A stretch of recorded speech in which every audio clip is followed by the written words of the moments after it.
morning student, I hope you all are good and well at home. Please student purchase your book, otherwise you can't understand what I am teaching. Say this is your book. Please student purchase your book Smart Grammar.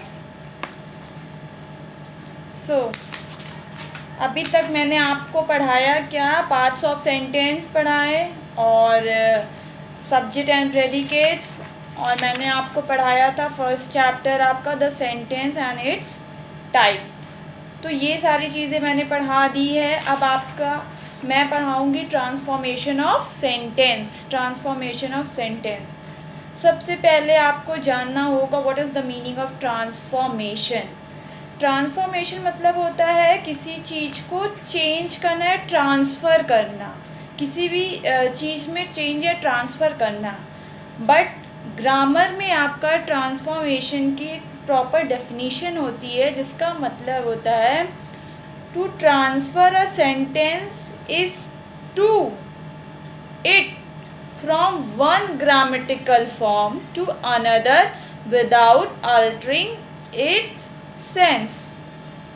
मतलब कि इसका मतलब हुआ कि आपको sentence को grammatical form से change करना है, ग्रामेटिकल फॉर्म्स लगाने, लेकिन उसके सेंस और मीनिंग बिल्कुल नहीं बदलनी चाहिए। इसी को हम क्या कहते हैं, ट्रांसफॉर्मेशन ऑफ सेंटेंस। फिर से सुनिएगा बच्चों ध्यान से, ये बहुत ही इम्पॉर्टेंट टॉपिक है। To transform a sentence is to change it from one grammatical form to another without altering its sense। मतलब कि हमें ग्रामेटिकल फॉर्म से इसको चेंज करना है without changing any sense and meaning. ठीक, तो हम सबसे पहले आपकी बुक में है, students look at your book, page number 8, a sentence containing the adverb too. यहाँ पे हमें adverb too, T double O too जो है वो एडवर्ब इन ग्रामर, मतलब वो एडवर्ब है। तो इसको हमें चेंज करना है, टी डबल ओ टू को चेंज करना है, तो इसको हम क्या बोलेंगे, removal of too. Removal of too, तो इसके बहुत सारे रूल्स हैं रिमूवल ऑफ टू के, तो उसी फॉर्म में हमको चेंज करना है। सबसे पहले आपको एक सेंटेंस में दो टू मिलेंगे, टी डबल ओ टू मतलब आपका मतलब क्या होता है वो जानिए। टू मतलब होता है more than required. More than required means ज़रूरत से ज़्यादा, और कभी कभी हम मोर देन रिक्वायर्ड हुआ, ज़रूरत से ज़्यादा हुआ, तो इसको हम maximum time as a negative चीज़ों में यूज़ करते हैं, हमेशा नहीं बट मैक्सिमम टाइम हम इसको एज अ नेगेटिव में यूज़ करते हैं। Too, T double O too मतलब मोर देन रिक्वायर्ड, ज़रूरत से ज़्यादा, इस टू का मतलब हुआ। तो आपको एक सेंटेंस में दो टू मिलेंगे। फर्स्ट वाला जो होगा टी डबल ओ टू, उसको आपको रिमूव करना होगा। सेकेंड आपको मिलेगा सेंटेंस में सेकेंड टी ओ टू, उसको भी रिमूव करने होंगे, बट इसके रूल्स हैं। क्या रूल्स हैं, अब हम लोग वो पढ़ते हैं। देखिए, सबसे पहले इसमें आपको मिलेगा subject plus auxiliary verb, helping verb मतलब इज, एम, आर, ये सारे, प्लस नेगेटिव एडजेक्टिव मिलेंगे, प्लस आपको टी ओ टू मिलेगा, प्लस आपको वर्ब मिलेगा। ठीक है, तो इस तरीके से इसको हमको चेंज करने हैं, एक एक ब्रेक करके रूल को। तो हम आपको समझाएंगे। देखिए, अगर आपके पास एक एग्ज़ाम्पल है, एग्ज़ाम्पल्स के तरीके से हम आपको समझाते हैं, आप बेटर समझ पाएंगे। He is too weak, T double O too weak to walk, मतलब वो इतना कमज़ोर है कि वो चल नहीं सकता।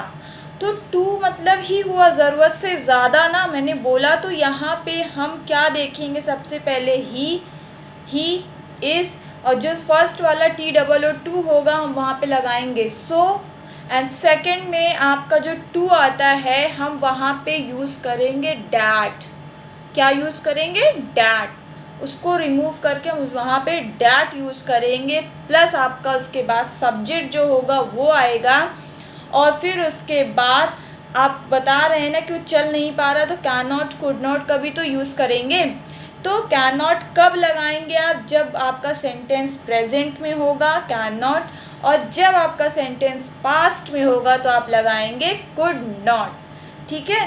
प्लस आपका वर्ब जो है वही। तो हम इसको कैसे करेंगे? ही is so week that he can not walk. ठीक, कैन नॉट क्यों लगाया समझ में आया? आपका सेंटेंस प्रेजेंट में है, पास्ट में होता तो आप क्या लगाते? अगर हम यहाँ इसकी जगह वॉस कर देते, he is so weak, he is